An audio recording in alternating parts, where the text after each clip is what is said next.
Why do they call it fasting when it feels so slow?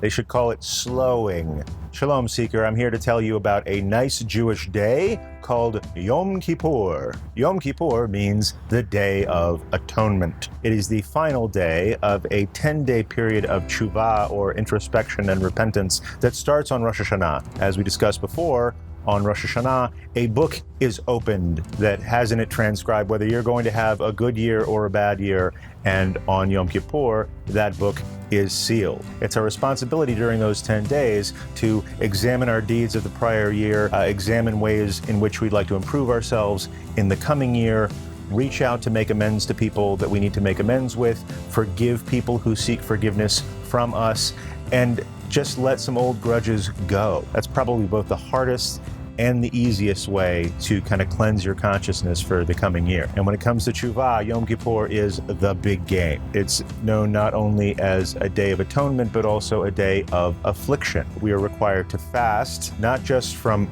all food and all beverages, including water, for about 25 hours from sundown on one day to sundown the next day. By the way, this year it starts at sundown on October 11th. And not just food and water, we're also invited to set aside other things that connect us to this world, that give comfort to our human bodies, like bathing, like wearing leather shoes, like having marital relations, if you know what I'm saying. You know what I'm saying. All right.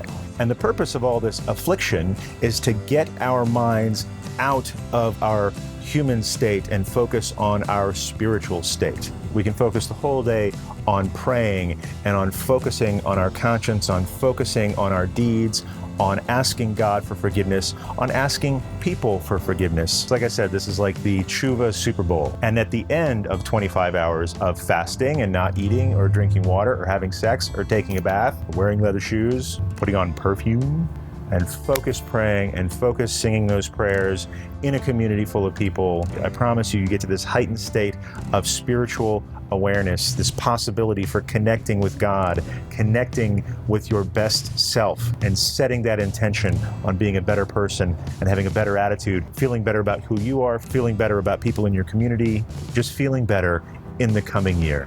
And then you get to have a snack. You know, it's a common tradition in most communities that observe Yom Kippur that you break the fast together with people afterwards. There might be a meal at your synagogue, there might be a communal meal at a friend's house, or people who get together every year just for this, and boy is there food there. It is a Jewish holiday after all, so even on a holiday dedicated to fasting, there's lots of food, but after the fasting. Like I said, Yom Kippur starts at sundown October 11th, ends at sundown on October 12th. I hope you have a place to be for that. If you don't have a place to go and you want a place to go and you're close to Burbank, hit me up on the links below. You're perfectly welcome to join us at my synagogue, and together we will have that experience of Yom Kippur, our Day of Atonement, being a nice Jewish day.